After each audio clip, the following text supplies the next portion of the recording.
Good afternoon, Mr. Ceesay. Good afternoon, madam. Welcome to the TRRC. Thank you. Thank you for honoring our invitation and coming to testify today. Thank you, madam. And we appreciate the fact that you came at very short notice, considering your busy schedule. So we appreciate that. That's okay. Thank you. I would just like you to be as comfortable as possible whilst you give your testimony Say today. it again, please. I would like you to be as comfortable as possible whilst you give your testimony Thank you. today. Thank you. I would like you to assume a comfortable seating position. You can lean back in your chair and just draw the microphone close to you, so you don't necessarily have to strain or lean over whilst you deliver your testimony to us. I'm okay. Thank you. All right. Just a few guidelines whilst you're delivering your testimony. Just speak slowly into the microphone, speak clearly and also loudly so that you can be audible to everyone in the hearing room as well as the audience. And to avoid overlapping speeches in my answers and in my questions and in your answers, just allow me to ask the questions first and then you will answer. That is also for the benefit of the interpreters who are also interpreting your testimony into the different local languages. So just take it slowly and just feel at ease and be comfortable. Also, I would like to go through the different topics that we will be doing, we'll be treating in your testimony. Mainly it will be about your experience as in the protocol unit of the State House, working directly under the ex-president, Jammeh, and also any information that you may have surrounding our current theme of sexual violence that you would be ready to share with us. It is a criminal offense to lie before the commission. I hope everything that I have said is understood. Very well understood, madam. During the course of my questioning, if anything is not clear to you or you would like me to repeat my questions, please just let me know. If you would also like to take a short break at any point, despite the fact that we have My apologies, interpreters. As usual, I'm rambling away. My apologies. I'll try to take it slowly. If you would also like a break at any point, just let me know. Thank you very much. Are you ready to proceed? I'm good. What are your names? My name's Alhagie Ceesay. When and where were you born? I was born on February 23rd, 1960 in Banjul. And what is your current address? My current address is Bijilo. I'm living in Bijilo, KSMC. I beg your pardon. What is your occupation? I'm the chief of protocol to the president. And that is that what you currently do at this moment in That's time? what I'm doing at the moment in time. Please give us an overview of, and if you need to refer to your notes at any point, please do so. Okay, I started my education briefly at the Albion School in Banjul. Then my father withdrew me from Albion School and then took me to the French school. So I did all my education in French from primary school up to university level. So then, though I started in Banjul, after my common entrance, then there was no French high school here in the Gambia. I went to Senegal, Kaolack, that was in 1974. Then after my second report in Kaolack, I proceeded to Dakar, where I attended the Lycée Bambolon Oven, which is now called Lycée Lamine Gueye. So where I got my first part baccalaureate, and then in my second part baccalaureate, that took me to Dakar University, now Sheikh Anta Diop University. So then after Dakar, where I have my diploma in literary translation, technical translation, I proceeded to Paris, that was in 1988, where I went to Sorbonne University and at the same time attending the Institut des Relations Internationales. Then I got my certificate in in literary translation and technical translation. Then at the institute, where I went through examinations, then I ended up having my master's degree before coming back to the Gambia. And what did you do after you finished your master's in international relations? I came back home. Then I started working at the Ministry of Education. I came back home in 1995. Then at the Ministry of Education, I worked as cadet administrative officer. At the same time, I was the secretary to the Scholarship Advisory Board. And then in 1996, I was posted at the Ministry of Foreign Affairs. Before you went... Very fast? No, it's okay. I'm just trying to get your attention because I just want to take you a little bit back whilst you were at the Scholarship Advisory Board. I understand, under what department was the Scholarship Advisory Board? Initially, the Scholarship Advisory Board was under the Ministry of Education. But at some point, the chairman then was the former chairman, Jame, requested that the scholarship, at the same time I was the secretary to the Scholarship Advisory Board at the office of the chairman. Can you tell us why ex-chairman Jame decided to withdraw the advisory board from the Ministry of Education? Well, the information we got from... sorry, Mr. Ceesay. I believe I have warned you previously about our speeches overlapping. Just kindly allow me to ask the questions, and then perhaps just wait for about 3 seconds before you respond, just to avoid the overlap. Thank you very much.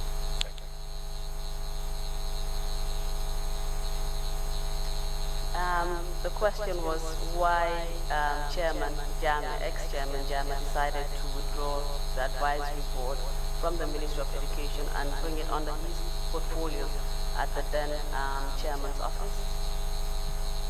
The information I got then from the chairman of the board, who happened to be the Secretary General then, Mustafa Wada, was that the chairman complained that the scholarships were not being awarded based on merit, that he wanted the scholarship board to be at the office of the chairman. And in your experience, was this the case? Well, not really, because as a secretary, I was sitting in the board, but I've never witnessed any given time when somebody was awarded a scholarship that he didn't deserve. And after it was moved to the chairman's office, can you just tell us, just very briefly, because this is not within the area of focus, but we would just like to know how it was administered and whether it was administered satisfactorily. Well, it was administered satisfactorily because the chairman was Alhagie Mustafa Wada. He was a very straightforward person, very honest person, and the board was constituted by the different principals of the different high schools in the country. Was there any instance of interference by the chairman at that point? Not to my knowledge. Very well. Please continue on and tell us, after you served at the Scholarship Advisory Board, where you went next. Then after serving at the Scholarship Advisory Board, I was posted to the Ministry of Foreign Affairs for onward posting to the Gambia High Commission in Dakar as first secretary. Please continue and tell us where you Then after that, I spent 4 to 5 years in Dakar as first secretary. Then I was recalled home. So I was recalled home and then been appointed Deputy Chief of Protocol. And when you were appointed Deputy Chief of Protocol, who was your immediate supervisor at that time? I was working under Major Dembanjai. He was the Chief of Protocol at that time. And it is correct that he reported directly to the President then? That's correct. And after that appointment, were there any other appointments after that under the protocol unit? Yeah, under the protocol unit, too many goings and coming back, because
reinstated or redeployed between the two offices, the president as well as the first lady?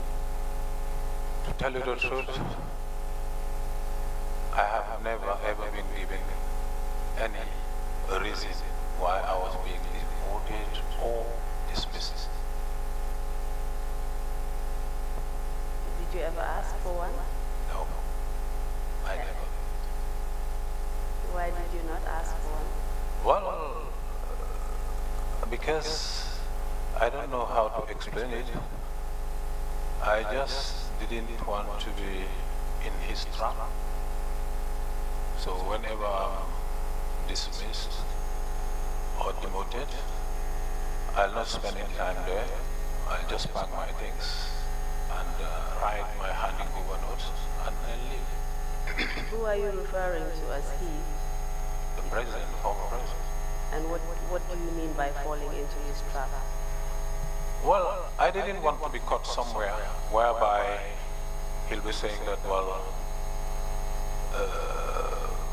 I didn't want to show him my emotions, really, in order not to be frustrated for him. Did you have any suspicions about why he acted in that manner? Why I was demoted or dismissed? Yes.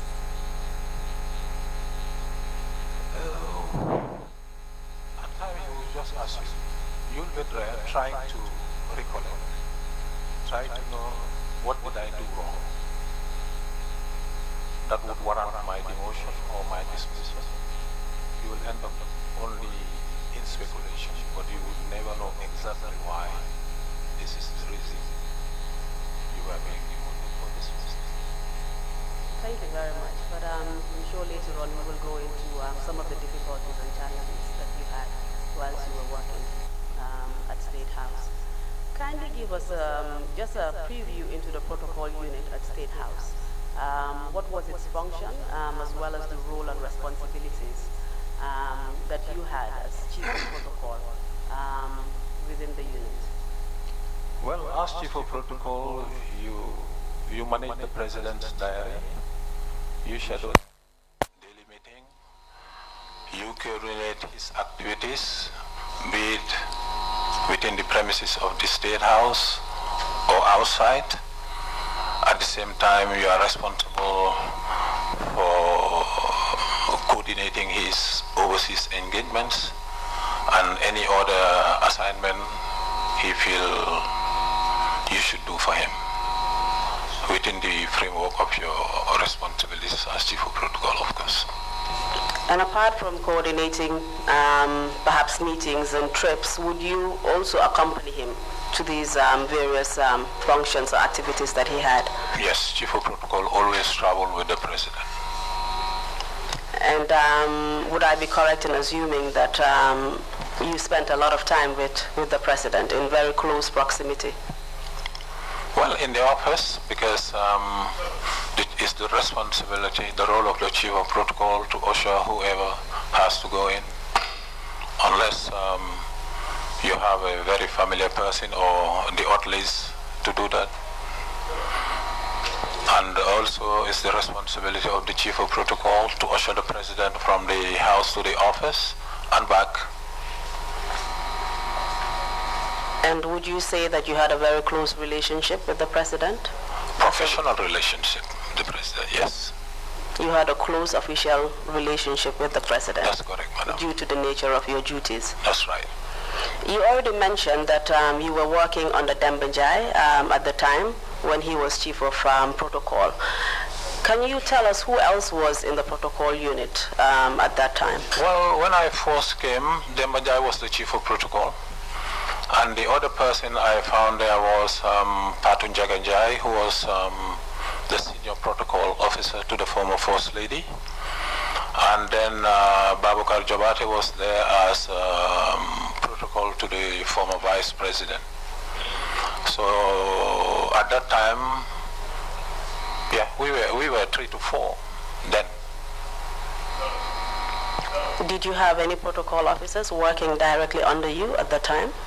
At the time, then Fatou Jai, though she was the protocol to the First Lady, but she was my assistant, sort of. What about under the Office of the President? Did you have any protocol officers working directly under you? Then, at some point, protocol officers started coming in. Then I remember having James Mustafa Kujabi as Deputy Chief of Protocol, Omar Jiba as Deputy Chief of Protocol.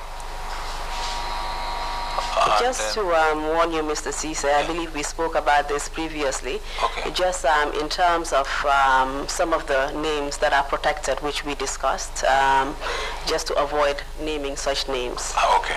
Well, yes, you already have a copy of the protected information sheet before you. Yes, but please go on. I mean, as long as those names are not protected, you're allowed to mention them. Okay, all right. Thank you.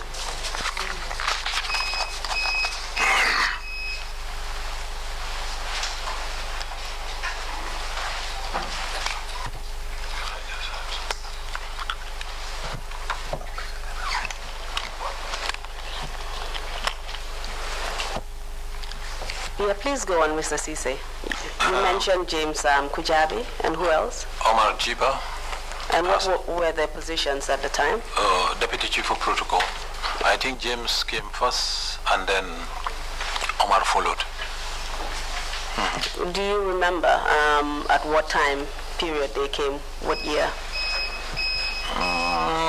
If my memory serves me right, I think that was around 2008, 2009, if my memory serves me right.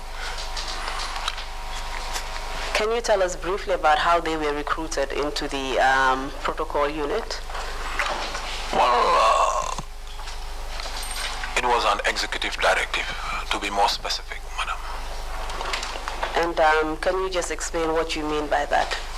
Well, because I believe that if you have to come into the civil service, you have to go through a procedure. Because normally when there are vacancies, positions are advertised, applications are submitted at the Personnel Management Office, shortlisting is effected, and then interview is being done at the Public Service Commission. So, and if at all, there are protocol officers that are supposed to come to the office of the president and work under the chief of protocol. In normal circumstances, the chief of protocol have to be invited at the PSC to attend the interviews of the would-be protocol officers.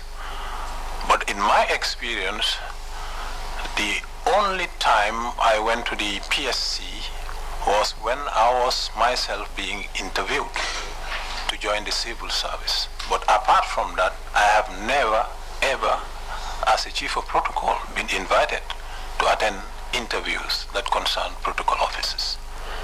So as far as you were concerned, the recruitment of Mr. Kujabi as well as Mr. Jiba did not actually go according to normal recruitment practice of civil servants in the government at the time? Well, no. Unless, I don't know where they come from, unless it was a redeployment from one ministry to another. But if not, I've never attended any interview. As far as you know, I believe you're speculating, but I'm just asking in terms of what you know. As chief of protocol then, you were not invited to an interview. At the PSC, no. Okay, thank you. And can you tell us the nature of the relationship between Mr. Kujabi and Mr. Jiba and the ex-president? Well, I think, I'm not sure. I know Mr. Kujabi was very close to the president. At some point, I thought they were related, I think. You knew that they were relatives? Well, I suspected that they were very close. They were very close. Did you know that they were relatives? No. Okay. But this is public knowledge.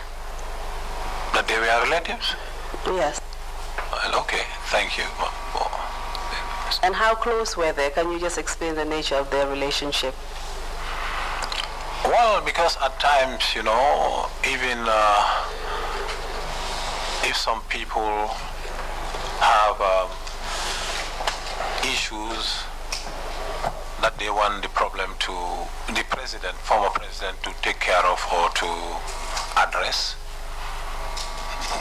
at times they go through James Kujabi because he was more familiar with the president to assist and get that problem solved.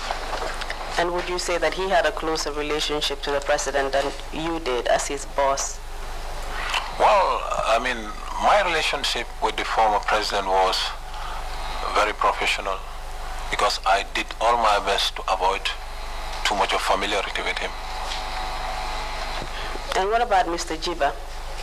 Yeah, Jiba the same. Because I believe that Jiba, they knew the president before. That's my belief. Are they relatives? I don't know. Jiba, I don't think so. He never told me that. You've already mentioned the fact that these two individuals did not go through the normal recruitment process. Would you agree that they were personally selected by the presidents to occupy those positions? Yeah, in fact, madam, to tell you, I believe all the protocol officers that work under me came the same way. Please just be clearer. What do you mean by they came the same way? Not through the normal procedure. It was an executive directive, madam. So they were personally selected by the president? Yes. Because it was the president that was issuing these executive directives, wasn't correct. it? Very correct, madam. Thank you very much.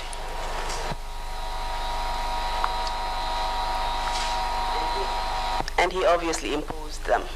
He imposed the executive directives. He made sure that they were applied. Yeah, you know, you're in the office and then you see somebody, one or two protocol officers, being men or women, ushered by somebody oddly to say, well, Chief, the president has asked me to bring them. They are supposed to work as protocol officers. Please speak up, Mr. Ceesay. Okay, sorry, I don't know. I just wanted you to be clear about the fact as to whether, when the president made an executive directive, these were enforced and they were carried out by the people to whom they were directed. For example, yourself. That's correct. Would you carry out his executive directive? Yes, madam. Thank you very much. Can you just describe the scene at State House for us whilst you were working there? Perhaps you could start by just telling us what your working relationship was like with the ex-president. Well, when I first came as chief of protocol, it was smooth, to tell you the truth, because as chief of protocol, to draw the schedule of the day, I used to do it based on the audiences that were approved, because normally you have to write a request for an audience to meet the president. Then it's based on those approval that I would schedule people daily. It was okay, that was agreeable to him, until some point when things have started changing. When did things start to change? My apologies. Sorry, when we went up to 2005, 2006, and then he became a changed person. You would draw a program while people were waiting in the VIP lounge, then he would ask you to cancel all the appointments. It happened not once, not twice. So what you would have to do as chief of protocol is to go down and talk to those people. Well, this is what happened. The president has asked me to, you say it in a very nice way, that he's busy, we'll call you back when he has time. Some would understand, others won't. So instead of managing his activities and his diary or calendar, you were busy managing people that he was offending? Of course, as a chief of protocol, you have to. And what other things changed? Well, then if I could say, the inaccessibility started building up, whereby day in, day out, it's becoming more and more difficult to have access to him. It doesn't matter who you are. You know, so then with that, it started affecting the will of the administration. So if a minister would come without urgent issue and having problem to see the president, when those matters have to be dealt with immediately, then it started affecting the whole system, the whole administration. And do you know what was the cause of the president being inaccessible? Why was he refusing to see important people and tend to urgent matters in cabinet or at State House? That depends on the mood you find him in. And how would you describe the ex-president's mood? Well, as chief of protocol, then at that time, what you do in the morning when you enter the office is in a fraction of a second to try and gauge his mood and know who is there. Whether, well, is the, sorry to say, the normal person, or that you can talk to and get things moved, or it is the person whom you should leave there, go to your office, come back and see whether you can make things move. You must have had some experiences with the ex-president for you to adopt this mentality or this behavior to gauge his mood. Can you give us examples of how he has acted towards you or the people in the past, and what his moods have been like? Well, I remember, well, the day before there was a function at State House. Then he was giving money to some people. So when the last person came, there wasn't anything left. Then he told me, well, let him come and see me tomorrow. So I'll give him his share. But that very morning when he came, well, I dare not even talk to him. But when I went out, I went to that gentleman and told him, look, I would advise you to come back tomorrow because we are very busy. And then, he couldn't understand that. Who are you to tell me that? The president told you yesterday that I should come today, and you're asking me to go back home? I wouldn't. What mood was he in, Mr. Ceesay, when he came in that morning? Because you said you dared not talk to him when he came in. What kind of mood was he in? A very bad mood. And how did you know he was in a bad mood? Well, as the chief of protocol, it's very easy for me to know what mood he's in a fraction of a second. And then I would know what issues to raise and what not to raise. Unfortunately, we are not in that position as chief of protocol, and we don't have that relationship with ex-President Jammeh. So please bring it down to our level and just, Yeah, as I was saying, Mr. Ceesay, I haven't finished my question yet. Sorry. Just help us to understand, what kind of mood he was in, and what would tell you that he was in a bad mood, perhaps in the way that he acted, or things that he would say, or the way he carried himself. Yeah, in a bad mood, because at times the first thing you tell your principal when you see him is either good morning or good afternoon. And when you say so, you would expect an answer back. So when you don't have one, then, things are not what you're expecting. So are you saying that you greeted him that morning and he did not respond? No, it happens. That's very frequent, madam.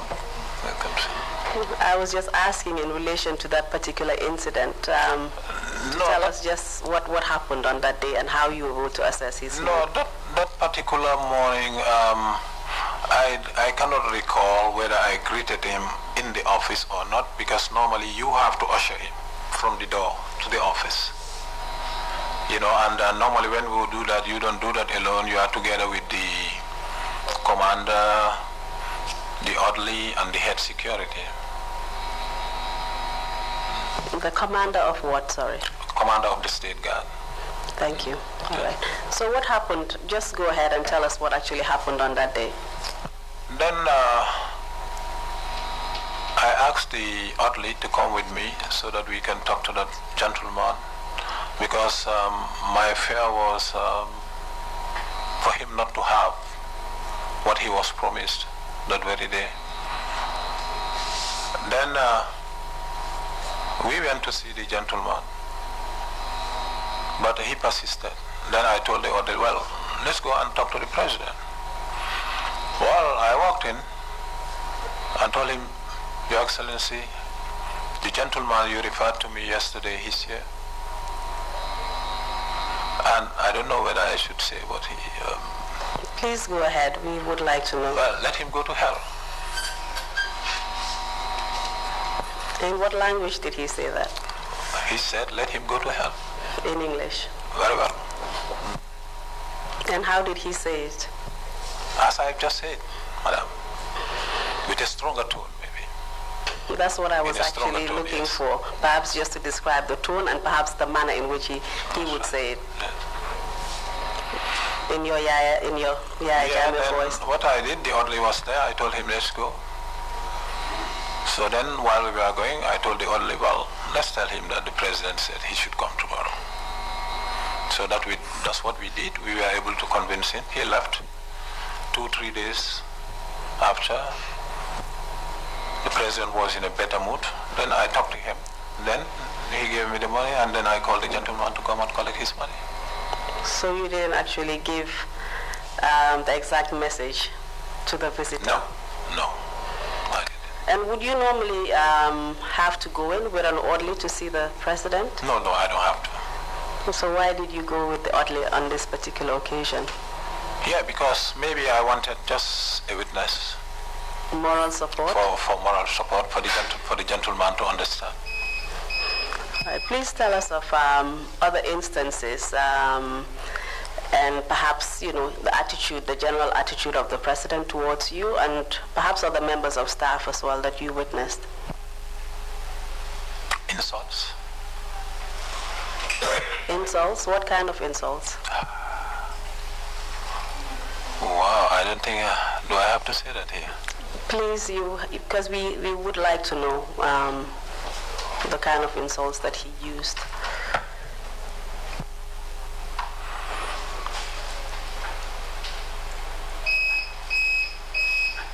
We want to know, we want to know his character, his personality, who he was as a person. Very difficult to know, Madam. Jame, the person he was. Yes, I mean, to ask you to go to hell. As I said, I remember him telling somebody a protocol. If you say this or you do this again, you will regret why you were born. We have heard other things that he has said to other witnesses, more graphic words than that. We understand that you are a diplomat, Mr. Ceesay, but please don't be diplomatic about this. Tell us what insults the ex-president used to use on people. I mean, you were in close proximity to him. You also witnessed how he treated his orderlies, for example. Oh, yes. Who were members of the army, and perhaps, he could say things, more things that he could say to you, for example. So tell us what some of the words that he would use on them. Well, to be quite honest, I'm having problems saying that in public, to be quite honest.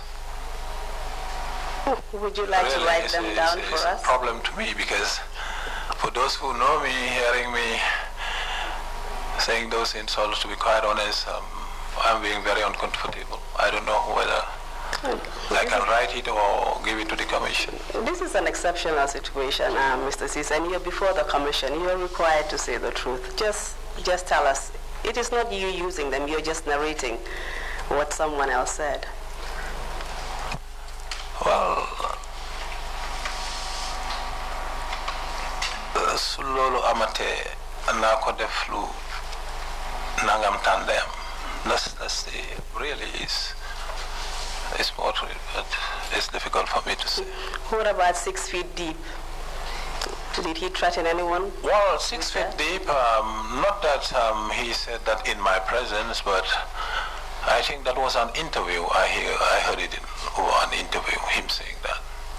Did he actually threaten anyone with death, for example? Yeah, that's what I'm saying. That was not in my presence. I overheard that in an interview he gave. I cannot remember where and when.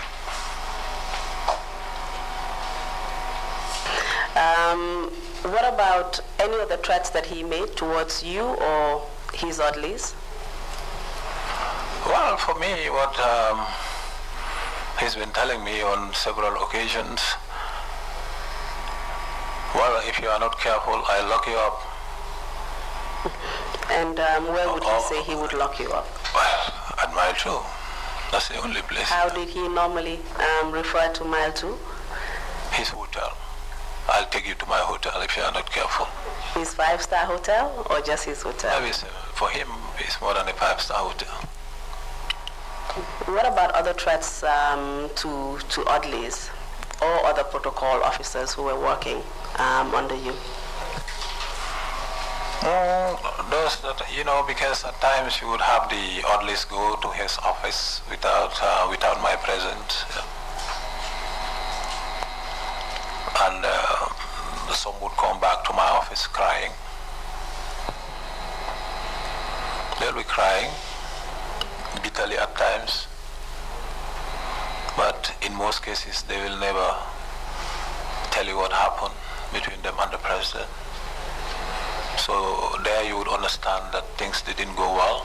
So what you need to do is just to encourage them to be stronger enough. And were you suspicious about what he had done to them to make grown, not only men, but these are hard soldiers cry? Insults. I'm talking about the protocol officers. Apart from insults, did you actually see him do anything else? To the protocol officers? No, no. What about his orderlies? Oh, his orderlies,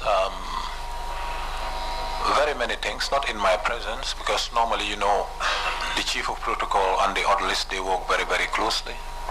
In the morning, they will explain to me the incidents they went through overnight. Please tell us what kind of incidents they reported to you. Sprays in their faces, in their mouth, beatings, insults. Under what circumstances? Just explain the circumstances. Well, if he... Mr. Ceesay, please remember my warning. Okay. Madam. Just to avoid it, just count 3 seconds before you respond. Sorry, madam. All right, thank you. Please go on. Yeah, insults. Mosquito spray on their faces, in their mouth, if he finds you sleeping. Beatings with either his sticks or something that he may find next to him. And this would be the ex-president carrying these actions out? Yes, based on what the orderlies would explain to me the following morning. Do you remember any other ways he would treat members of his staff? The orderlies? Yes, please. Yes, to ask the commander to lock them up at the Fajara barracks usually.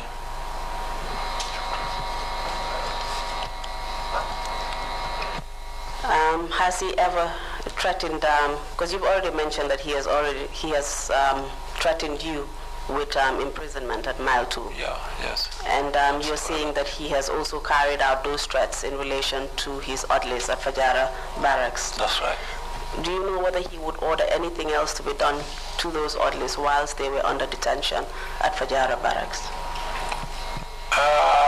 No. For those things, maybe he would directly talk to the State Guard Commander, because it was the responsibility of the State Guard Commander to execute those directives, not the Chief of Protocol. And do you know whether due process would be followed before he would lock these people up? Well, they will report to the commander's office. Maybe, to have their charge sheet, they call it, before you go. So are you saying the due process was followed in locking up of orderlies? Where the due process was followed? Yes. Well, what normally happens if the instruction is given to the State Guard Commander, the orderly will report to the State Guard Commander, and then next you are at the Fajara barracks. Would you say that was due process? Shouldn't they be charged with a particular offense, for example? No, it was not a due process, madam, at all. Not at all. Thank you very much. Not at all. Okay. How did you personally manage your relationship with ex-President Jammeh? Well, it was because I tried, as I said, maximum possible not to develop any familiarity with him. Though at times he would crack some jokes, I would smile and then, but I wanted to be as professional as possible with him. And what prompted you to develop that kind of thinking? Well, that kind of thinking because what happened to Dembanjaya made me,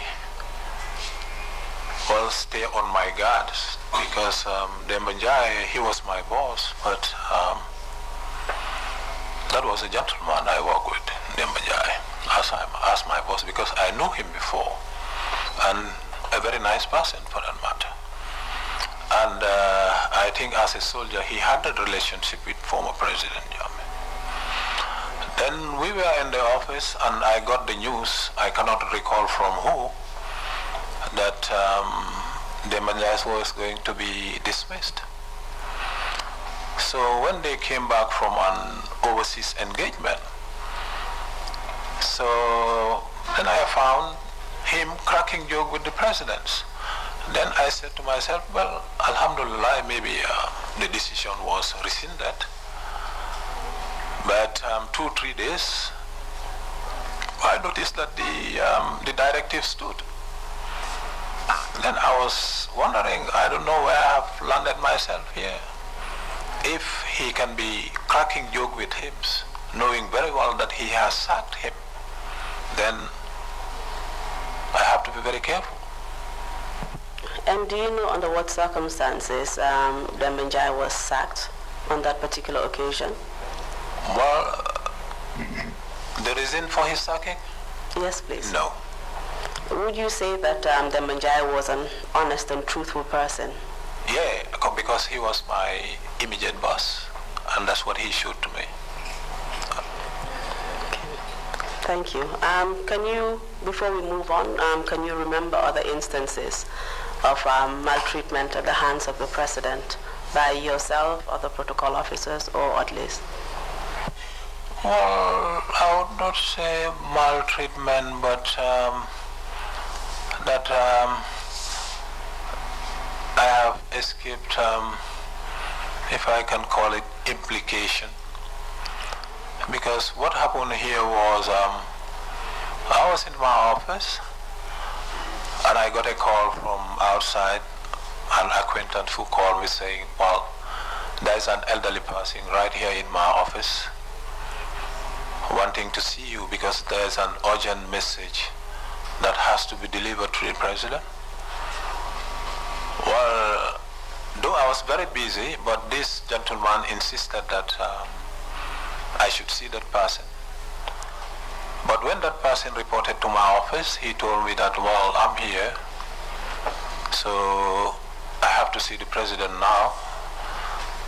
Then I told him, no, it does not work like that. So you have to tell me the reason why you are here.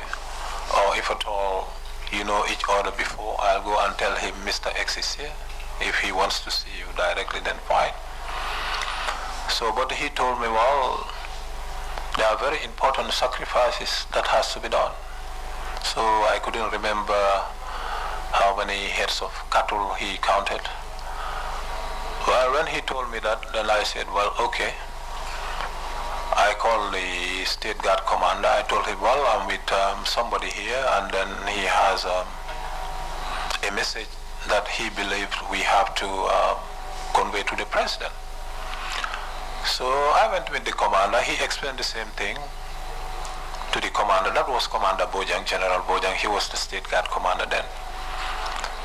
Then when he said that, I told him, well, I believe, Commander, what we have to do, well, because the president is very particular about things like that. So we went to the president's office. Sorry, Mr. Ceesay, just clarify what you mean by he's very particular about things like that. Well, I mean, about sacrifices to give out charity. Those are things that he was doing very frequently. That's what I mean. Thank you. Well, we went to see him. Then when I narrated this story to him, he told me, well, these people, maybe he's just looking for money. But anyway, what you do, call Solo Bojang, a soldier, and together with the commander and that elderly person, you can talk. Then we called Solo. He came to the State House. And then when he came, we went to the commander's office. And then this man explained the same thing. So then after the explanation, Solo said, okay, he'll go and brief the president. I tell him no. The assignment was given to all three of us. Let all three of us go to the president. We went to the president. So we explained everything to him. He said, okay, I'll see with Solo. So while we were going towards the exit,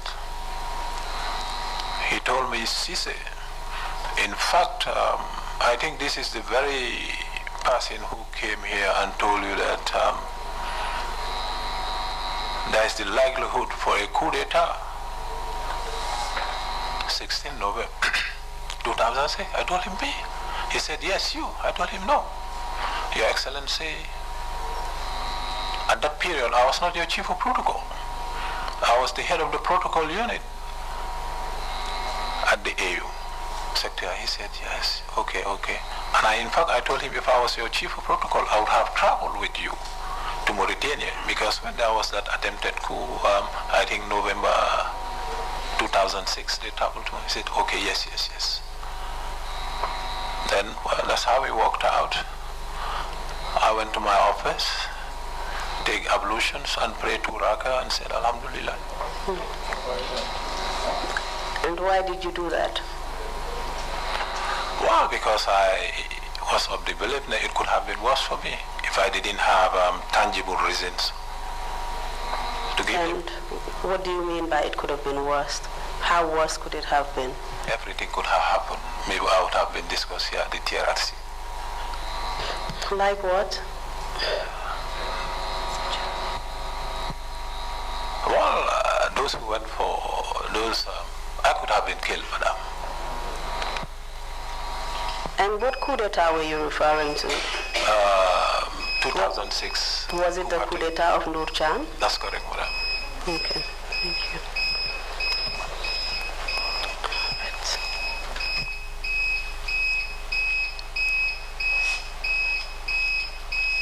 You mentioned Solo Bojang. Who was he? Solo Bojang, he was a soldier. And what position did he occupy? Wow, I cannot recall. I don't know whether he was a lieutenant or captain. I remember him being a lieutenant. Then I don't know whether he... Do you know what units of the army he was attached to? He was the state guard. And what was his relationship like with the president? Very with the close. ex-president? Very close. He used to be running his errands a lot. Do you know if he belonged to any particular group? Well, he was mentioned as part of the junglers. And did you know him to be a member of the junglers?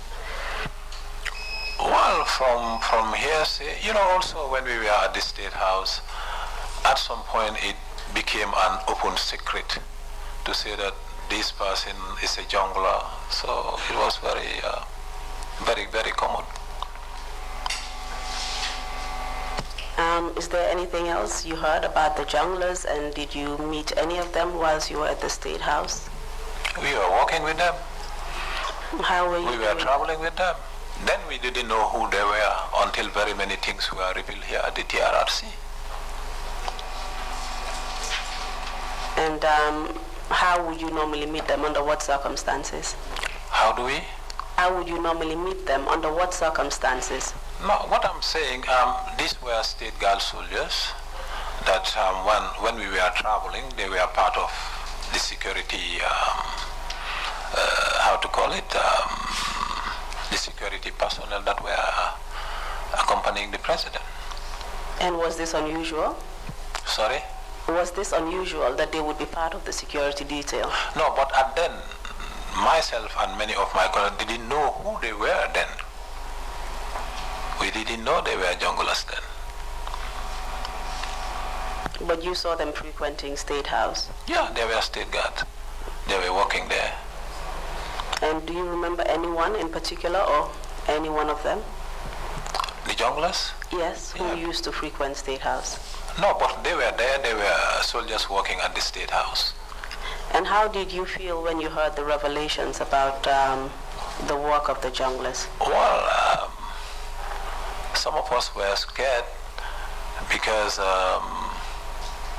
they will be coming to the chief of protocol, Lanabate, and then you give them some money. But when we saw them on TV, you realized that, well, these people were junglers, so it was kind of scary. Looking back in hindsight, as well as describing the nature of the president, did it make sense that that is what they were doing? The junglers, what they were doing? Yes. Their activities? Yes. Killing people? No. Yes, did you believe that? That they were doing that? Yes. When they came here at the Trrc? Yes, Mr. Ceesay. Of course, yes. Because they said it themselves. Thank you very much. You've already described some of the personality traits of the ex-president, his mood swings, and the way in which he behaved. How would you describe his personality? We say bipolar. What do you mean by bipolar? Well, in French, I'm trying to find the expression. In English, it's becoming difficult. Can I help you?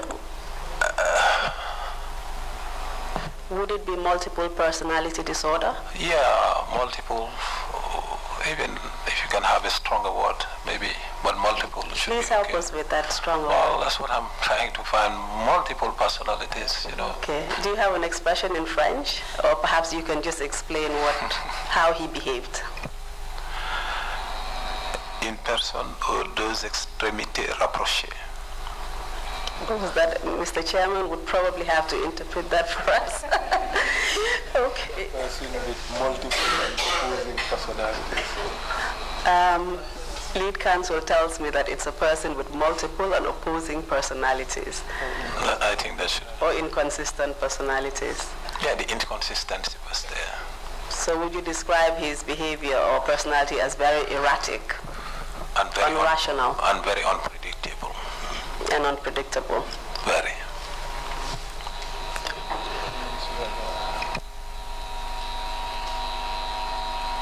And how did you deal with that? What challenges and difficulties did that pose in your working relationship with the ex-president? Well, we've been managing. So if you spend a whole day in the office, and then at the close of the day is, well, alhamdulillah, today is gone. So were you walking on eggshells, essentially? Yes, of course. Trying to gauge his mood? Yeah, trying to gauge his mood and trying to manage him at the same time. It must have been a Because when tense he's environment. My apologies, please continue. when he's in a very bad mood, all the others around can go to their different offices. But as chief of protocol, you have to face that. You don't have an excuse. So you bore the brunt of his wrath, basically. Yeah, of course. Okay. I would assume that a lot of people feared the ex-president because of the way in which he behaved. A lot of people, including myself. Indeed. Yeah. Do you think he was mentally stable? Well, I'm not a specialist to decide or to, because at times you would see some behaviors and you wonder whether a normal person would behave like this. And you have already diagnosed him, right, with a disorder? Well, yeah. I believe it's a mental disorder. It could be. Right, let's move on. A lot of people feared him, you said, including yourself. Can you give us examples of perhaps the few people who actually could stand up to him and tell him what they thought? Are there examples of such people? Very, very few then. I can only remember Jame Haruna. Well, I don't say defied him one day. I didn't know what he said in Jola, but what it was interpreted to me, it meant, well, you asked me to come, but I'm still here and you are not attending to me. So why did I ask those that were there what he said? It's because of the tone. Because then I didn't see anybody at that time who would dare face him and talk to him like that. And how did the ex-president react? Well, he replied in Jola. And subsequently, did you hear what happened to Haruna Jame? Yeah, afterwards, based on the what the junglers narrated here, yeah. And what was that? That he was killed.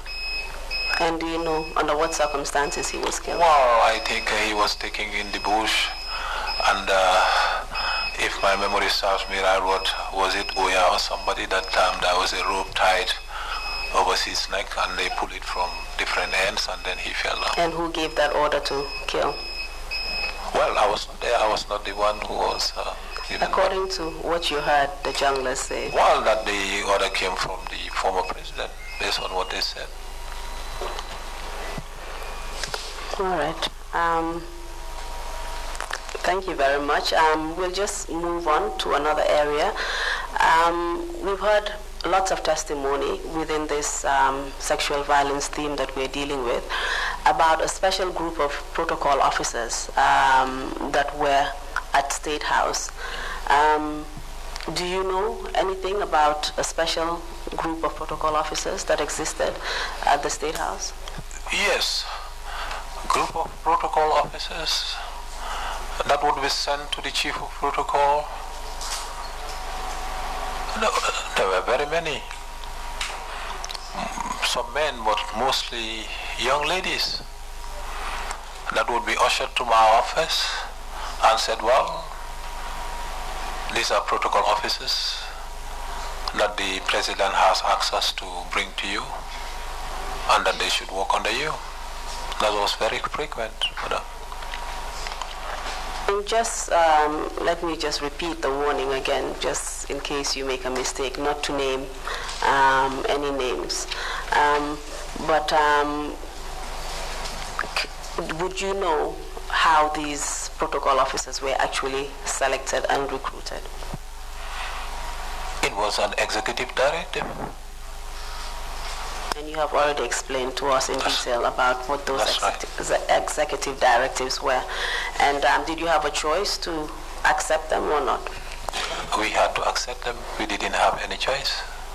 Because if we had a choice, we would have been asked to interview them or to attend their interviews. And in terms of the kind of protocol officers that came, especially the young girls, did they have the capacity to work in that position? Not really. Some of them were kind of okay, but you will have a majority of them that were very academically limited. And did you know whether or not these protocol officers were being selected based on merit or employed based on merit? No, the opportunity was not given to us to gauge them in the first place as to know whether they can do the job or not. So they would just come like that. Then as a chief of protocol, you will try through the assessments you give them and see what they are fit to do and what they are not fit to do. And what was your assessment once they were brought in? I mean, did you find them capable? Some, yes. And the others? The others, no. And those who were capable, what kind of work would you engage them in? Yes, some of them you would even go to the point of asking them to be mediating files. Files that are sent to the chief of protocol. I started training some of them as to how they should minute a file to go to the president through the secretary general. Some did well, but others you tried, but really it didn't go any further. So you have to be giving them, assignments would you think will be of their level. Then at times, in most times, you ask them to be ushering guests to the VIP lounge. And what would you say was the nature of their relationship with the ex-president?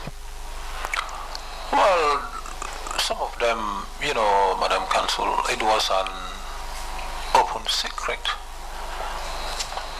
Let's just say, some of them were special ladies to the president. Please tell us what you mean by special ladies. Well, because I mean, some of them, you assign them once, twice, you don't do it for a third time. They may not tell you, but the look is that, well, I'm brought here by the president.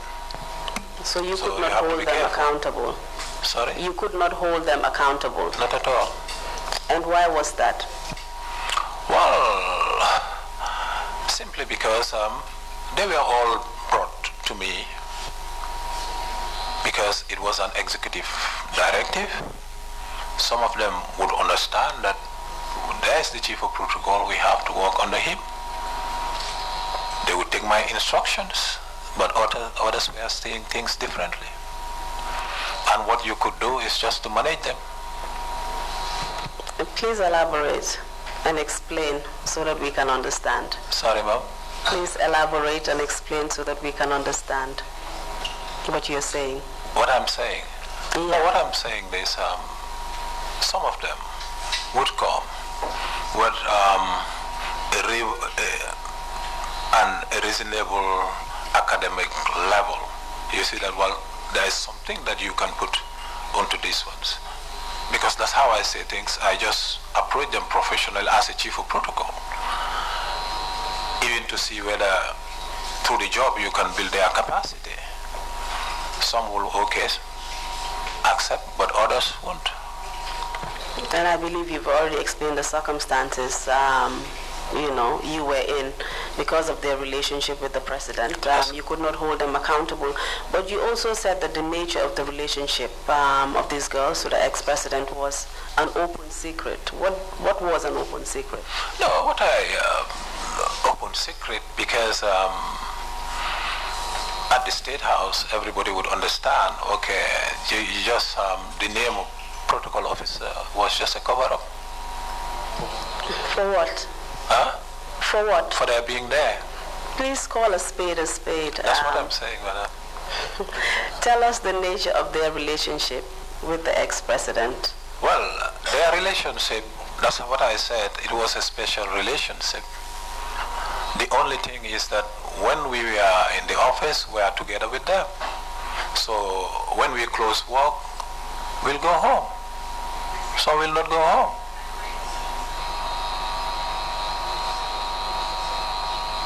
And what would you say was the reason for them being there?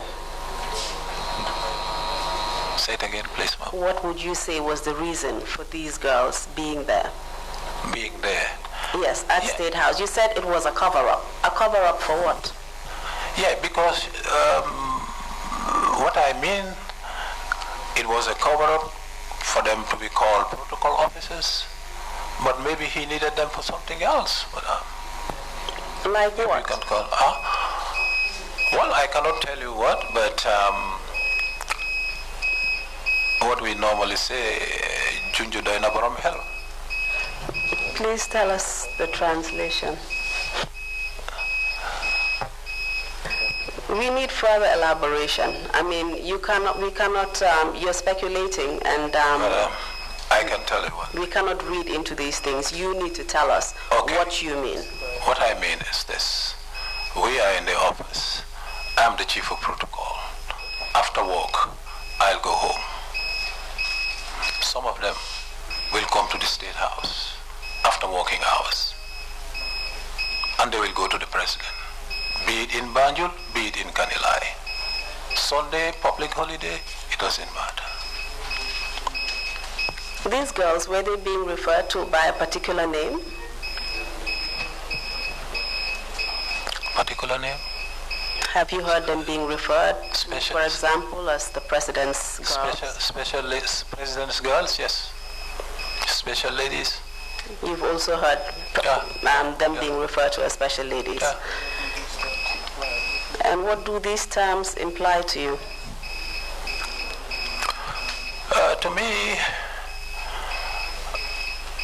how do I call that? Do you say ultra professional? Sorry, Mr. Ceesay, I'm finding it very hard to understand you. Please speak clearly, and please, reveal your thoughts. It seems you're thinking, but not really telling us what you're thinking. I'm not hiding anything. I'm not saying you are hiding anything. Madam, what I'm saying but here is... please just be forthcoming with the information. Thank you. Okay, the issue is this.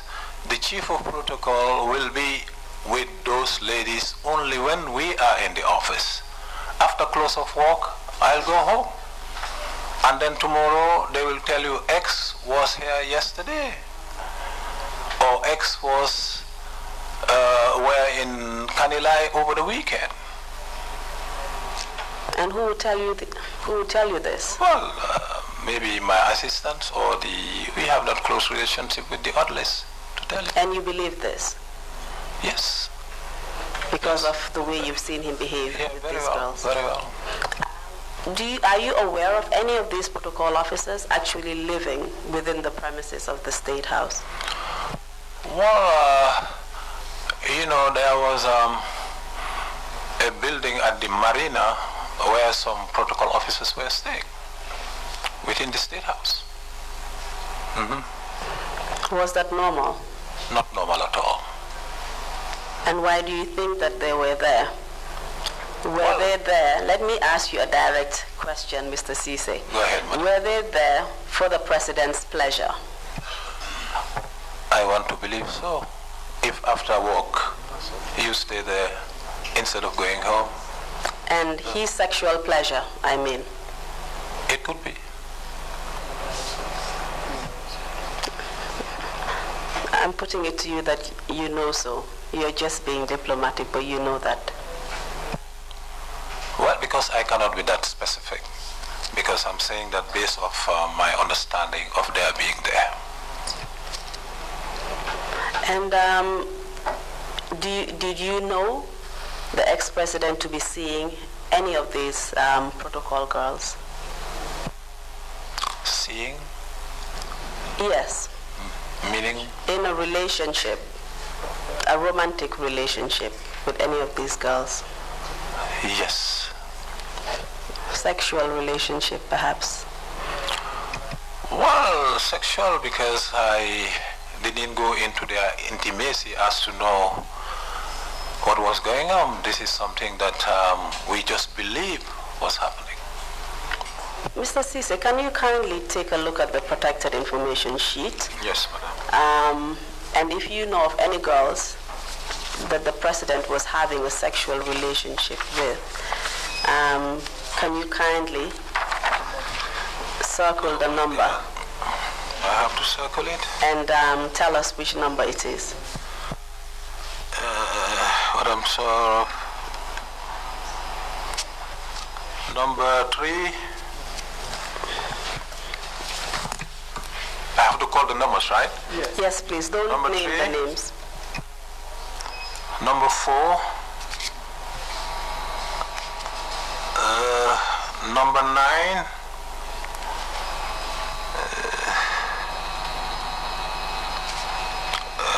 Number 9. Number 15. Number 16. Number 17. Number 19.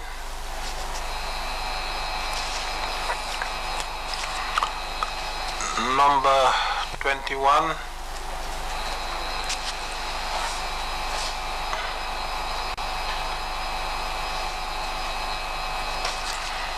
Number 28.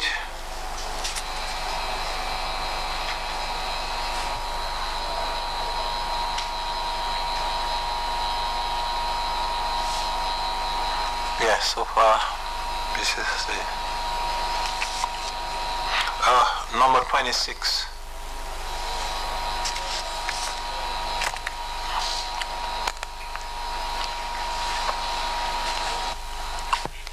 Are there any other names that are not on this protected information sheet that you can think of? If so, please write them down and number them from 33, please.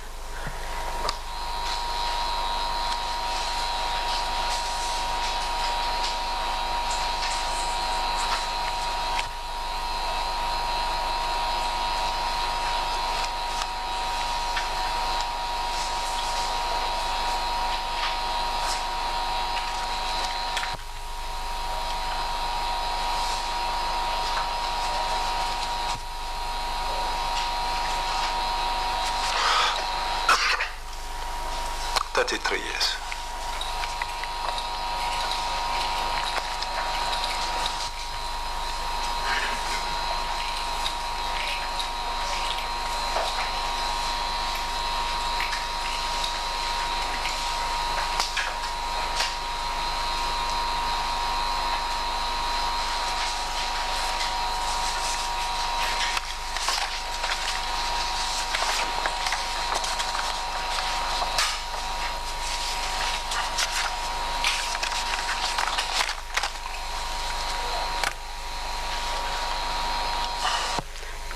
I'm done, ma'am. Mr. Ceesay, do you know whether in any of these names on the sheet, whether they were married at the time, whether any two individuals on this sheet were married at the time?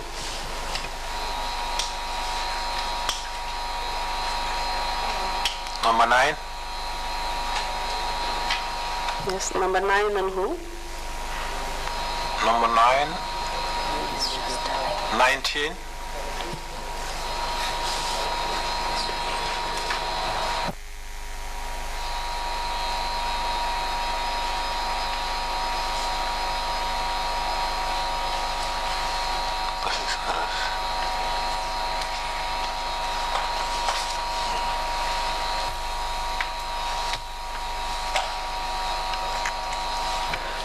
How about 28?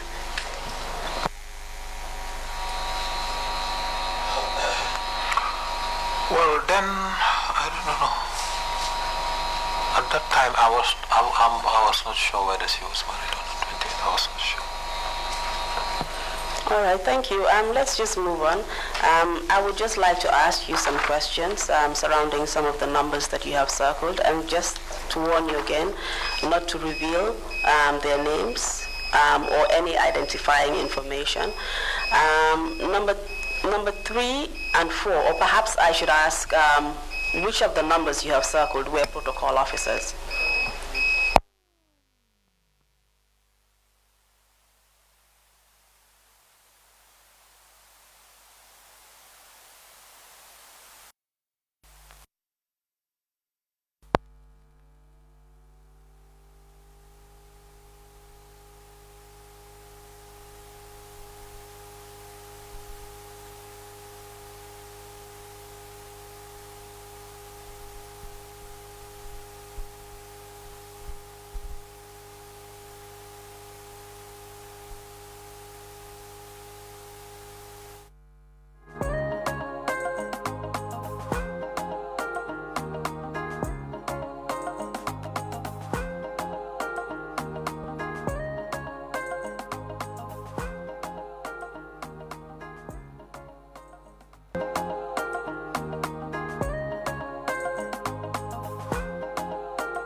Number 30, 31.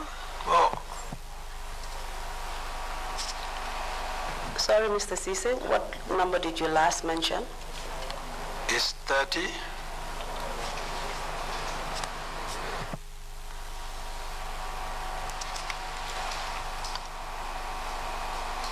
Are you confident, or would you like to mention any of these names?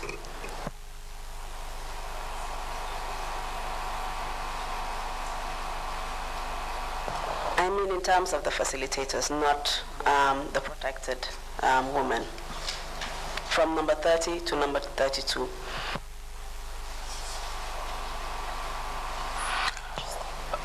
I would prefer not to, if you may allow me to do so. Any one of them? Jimby, I can say. Okay. And who was Jimbe? Can you give us her full name? Jimby Jame was a protocol officer. I think also a relative to former president. Do you know how they were related? No, really. I know that they are related, but the relationship that I don't know how it came about. Please tell us more about the nature of their relationship, apart from them being related. How close was she to the very close, ex-president? very close. Because then, in fact, when you would want to give assignments to this protocol officer, the easiest way for me was to call her and tell her, look, I have this, arrange your girls to go and get it done. Mm-hmm. And who were those girls? The protocol officers. And was it because she had a special rapport with them? That's very true, yeah.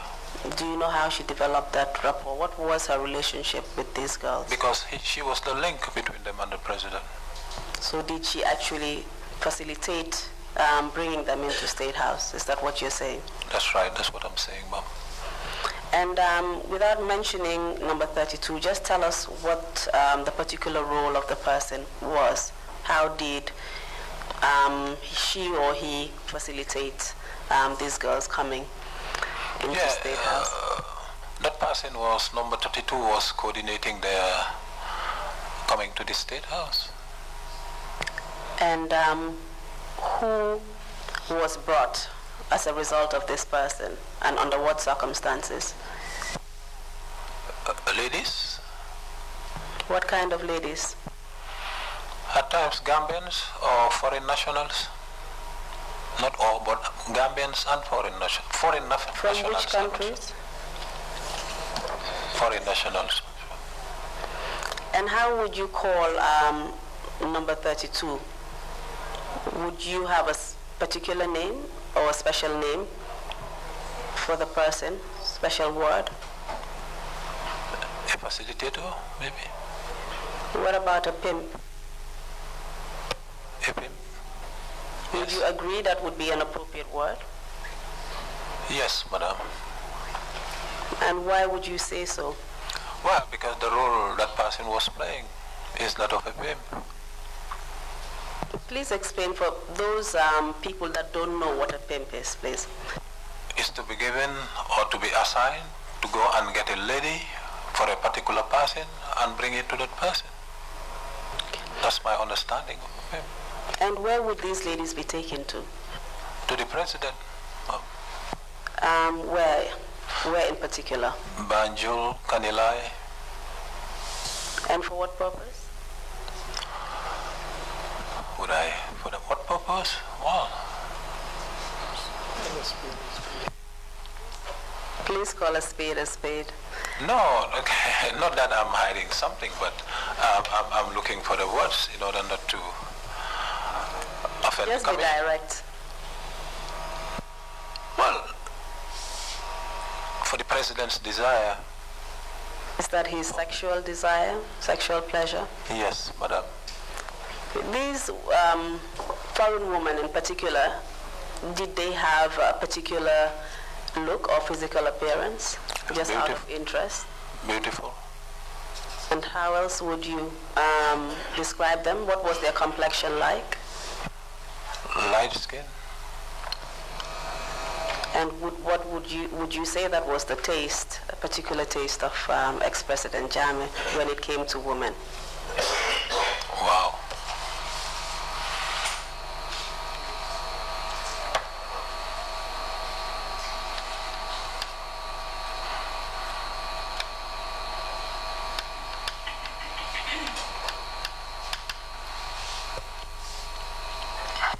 Is there anything else you would like to tell us surrounding this area of sexual violence? Anything else in your own experience that you witnessed?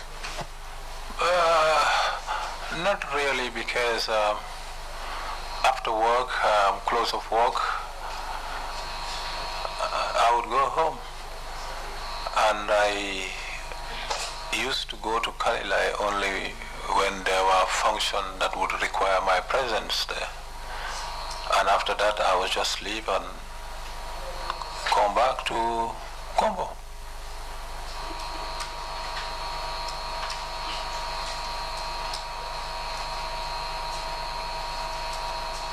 And when you went to Kanilai, can you tell us the kind of activities you would observe there?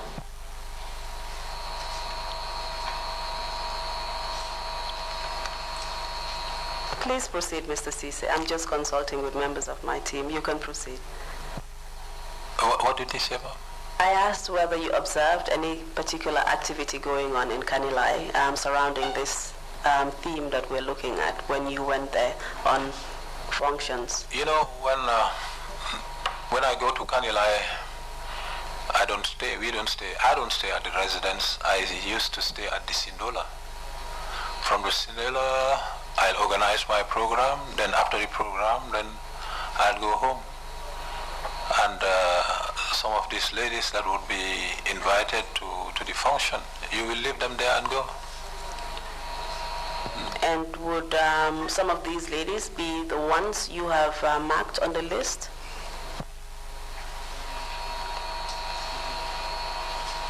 Yes, that's correct, yeah.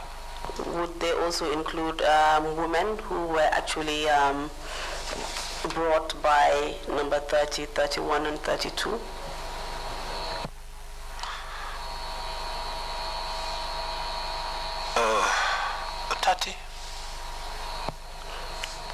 And what about number 32? Well, 32, the time number 32 was coming there, I would see them from a distance, because then I was not at some point, yes. I was the chief of protocol at some point before I left and became the protocol to the First Lady, yes. So is that a yes answer to my question? As to whether? Whether he would normally bring girls or women to Kanilai. Yes, madam. These girls, where did they actually come from? You mentioned some of the places they came from, but can you mention more? Yeah, the girls that used to come from overseas, we used to have Americans, yes, Ethiopians, Nigerians, yes, as far as I can remember, yes. What about Brazilians? Brazilians. Maybe at the time then I was not there. I cannot recall the Brazilians, no. And do you know how he managed to acquire such exotic women for the ex-president?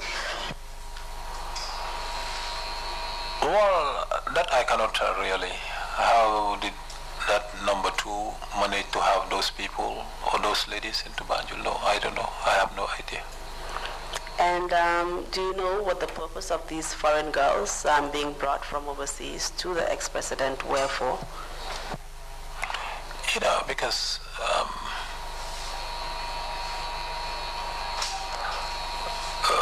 those special girls, because they were not protocol officers. They were not under me.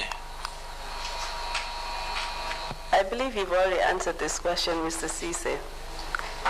What was the purpose of these women being brought to him, to the ex-president? Well, I think I answered that question earlier. I said they are special. Just tell us again. Okay, I'll go ahead and do that. They were special women to the president.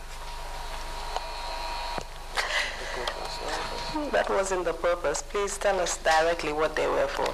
No, really, to tell directly, because what I was saying, I was not into their intimacy.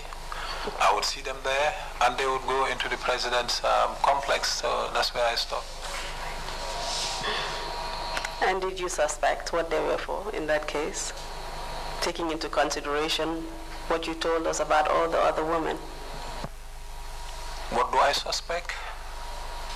Well, because taking women all the way from America, Brazil, and other countries, it was for a purpose, I believe. Mr. Ceesay, I see you want to make my life very difficult. For what purpose? Not at all, madam. Because that's what I suspect. Because really, I was not there to know exactly what they were doing in the complex. For what purpose did you suspect they were here for? For his pleasure, madam. Thank you very much. That is what we wanted to hear. Thank you. Thank you. Let me just take you back to the protected information sheet. Have a look at number 12.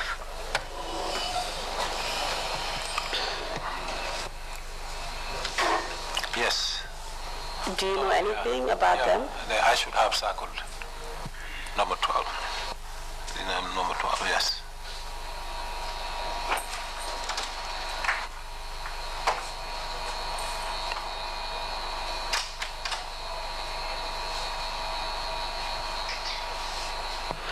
Circle that one. Yeah, please, without revealing any identifying information, what do you know about this particular individual? She used to be there to brew attire. I found her at the State House. And what do you mean by brewing attire? Brewing attire is making attire for the president. Sorry, Mr. Ceesay? I say making attire for the president. And do you know under what circumstances this attire was being made and taken to the president? No, how do I happen to know that is at times as chief of protocol, you will be called either from home or from your office to come and answer to the president. And then you would go there and then find that a particular lady is there brewing attire for the president.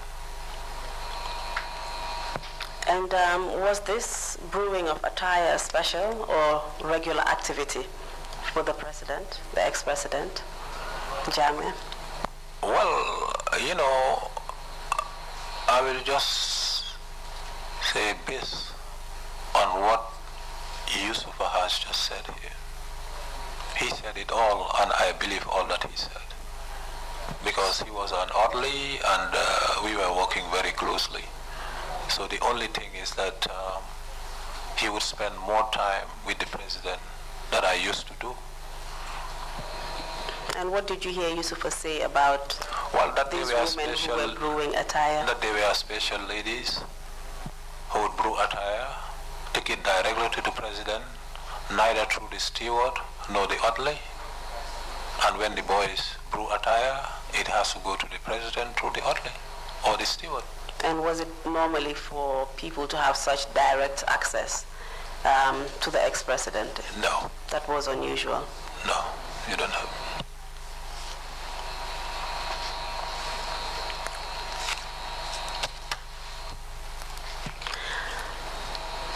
We've also heard quite a few stories of rape and sexual violence during the course of this theme. Do you know of any accusations or actual rapes that occurred whilst you were chief of protocol, deputy chief of protocol, or within the protocol unit at any time? No, to be quite honest, no. And you are referring directly to allegations of rape. By that answer, you are referring directly to allegations of rape. Whether I was aware of such? Yes. No. But you have already agreed that sexual abuse was going on through the answers you provided to us. Sexual abuse in the sense that? The sexual encounters that you mentioned between the president and the young woman. You call it sexual encounter. What I was saying was that I was limited. I would know that they were there and they went into the president's complex. So whatever happened behind the doors, to be quite honest, I cannot tell. You've mentioned that you worked in the office of the First Lady, is that correct? That's correct. And I believe it was under the same circumstances that you were working with her as you did with the president in close proximity, protocol duties. Did she ever mention anything to you about the president's behavior towards this woman? Yes. No. No. Do you know whether she was aware at any point? No, to be quite honest, she never discussed any such matter with me. Do you know why she was traveling so much? We have evidence that she traveled a lot. Do you know why? Yes, at times we were saying that maybe it's to keep her away from Banjul, from Kanilai, so that he can have free room for himself. Sorry, can you just repeat your answer, Mr. Ceesay? We were saying that maybe it was to keep her away. That was the rumor that was going on. That's right, madam. And for what purpose would that be? I cannot tell. I don't know. You already said that so that he would be free to do what he wanted. Yeah, those were the rumors. Okay. And would you agree with those rumors, considering what you have witnessed? It could be true. Mr. Ceesay, just one of the last questions before we wrap up. You were Chief of Protocol, I believe, for the Office of the First Lady during the impasse. Is that correct? That's right. Yes, I was Permanent Secretary responsible for protocol matters at the Office of the First Lady. What is the difference between that and Chief of Protocol? Well, in a way, I was the Chief of Protocol to the First Lady, but I was not called Chief of Protocol. But you were performing the same duties and functions? That's correct. Okay. Where were you during the political impasse? The political impasse, immediately after the elections, we traveled to the United States. Please go ahead, Mr. Ceesay. We traveled to the United States of America. You traveled with her? With her, with the First Lady. And where did you go to? We went to Washington. Where in Washington? D.C. Where in Washington, D.C.? She was staying at the Potomac residence, and I was staying in a hostel. And where is the Potomac residence? Where is the? Yes. Is it a hotel? Is it a house? It's a mansion, madam. Owned by who? By the former president. And can you tell us anything significant that happened during that time whilst you were accompanying her or escorting her? I can remember we were there, and then the former president had already accepted defeat. But while we were there, based on the reaction of the former First Lady, then I suspected that something was going to happen. I went to see her one day from my hostel to the residence. Just because at times I would stay 2 to 3 days without going to the mansion, because at times we travel and not to have anything important to do. So when I went there to see her, while I was walking away, I overheard her calling the head of security, who happened to be Juf. Well, wow, okay. Then when I reached my hostel, I called Juf and asked him, well, while I was walking out, I overheard Madam calling you. What happened? Well, he told me that in 3-4 days he should expect some security officers, private security officers. Well, then I added one and said, well, you know, it was rumored that the former president may change his mind and against the results. Okay. So then what immediately come to my mind was to call the Moroccan ambassador. He's still the ambassador to the Gambia with residence in Senegal. Then I called him. When he picked up the call, he was in Morocco.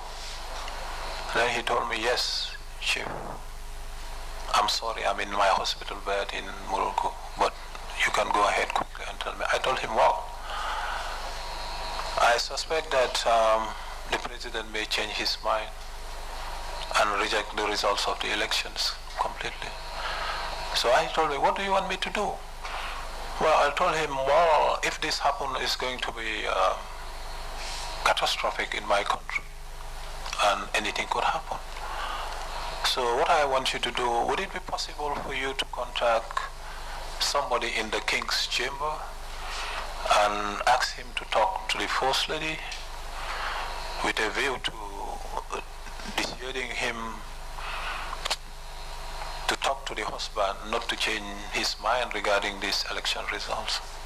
He told me yes, but while I was talking to him, I realized that he was not feeling well. Then when I put my phone down, then I called the Senegalese ambassador in Washington, who happened to be Babacar Diagne. He was an ambassador here sometime. Well, I told him, well, Mr. Ambassador, well, I suspect that this is going to happen in my country. He asked me, where are you? I told him, I'm in my hostel. Munema, okay, I'll send my driver to come and pick you. So the driver came, took me to the embassy. I explained everything to him, that, well, the president is going to change his mind regarding these election results. So he told me, okay, I'll do my best and then talk to the competent Senegalese authorities. So I left and came back to DC. Then I contacted, then the present defense minister was the ambassador to Washington, Sheikh Omar Faye. I explained the same story to him. But I told him, as far as I'm here right now, I want to believe that the First Lady would be the only solution for this thing not to happen. Then we agreed, Sheikh Omar Faye and myself, to make the FBI call the First Lady. I gave him the number. He gave it to the FBI. They called the Potomac residents, and then the lady in waiting, I believe, picked the phone and tell Madam First Lady, well, this is the FBI. And her reply was, no, I don't have anything to do with that, because I'm not into politics. Okay. Then she called me herself and told me, well, the FBI called the house. How did that happen? I told her, Madam, I gave them the number because they wanted to talk to you. She told me I don't have anything to do in politics. But I told her they want to talk to the spouse of the former president. So that didn't materialize. Then I went back to call back Sheikh Omar Faye. And he told me, Chief, what next? Well, I told her, okay, let them write to her. Email it to you, you forward it, I'll print it out and take it to her. We did that. I took the letter, the email, and took it to the residence. At that time she was in, but getting ready to have, I think, lunch. I put it on the table and went back to my hotel, expecting to receive a phone call. And she did call me back and tell me, well, I have discussed this letter with the president, but he wants you to send it to him in Banjul. Then that's what I did. I sent it to Banjul. But days after, rumors came to us from Banjul that, well, former president is going to change his mind vis-a-vis the election results.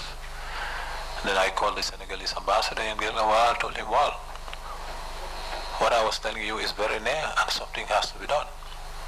Because if such happened, well, because we were imagining all type of scenarios, we imagined. So actually that's what happened. So in short, Madam First Lady was the person that influenced ex-President Jammeh to change his mind over the elections. Is that what you're insinuating? No, what I'm saying here, then I thought she could have put her weight on the president not to do so. So that's what I was trying.